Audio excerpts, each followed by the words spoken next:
Senior लीगी रहनुमा ख्वाजा साद रफीक ने शुगर माफिया के कातिल्स को लगाम डालने का मुतालबा कर दिया। समाजी राब्ते की वेबसाइट पर अपने पैगाम में साद रफीक ने कहा, हर हुकूमत में माफिया बहरान पैदा करते हैं।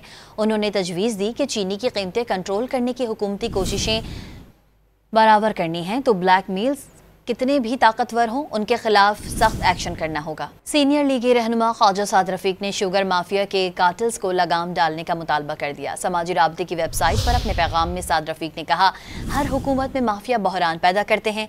उन्होंने तजवीज़ दी कि चीनी की कीमतें कंट्रोल करने की हुकूमती कोशिशें बराबर करनी हैं तो ब्लैक मील्स कितने भी ताकतवर हों उनके खिलाफ सख्त एक्शन करना होगा। सीनियर लीगी रहनुमा ख्वाजा साद रफीक ने शुगर माफिया के कातिल्स को लगाम डालने का मुतालबा कर दिया। समाजी राब्ते की वेबसाइट पर अपने पैगाम में साद रफीक ने कहा, हर हुकूमत में माफिया बहरान पैदा करते हैं।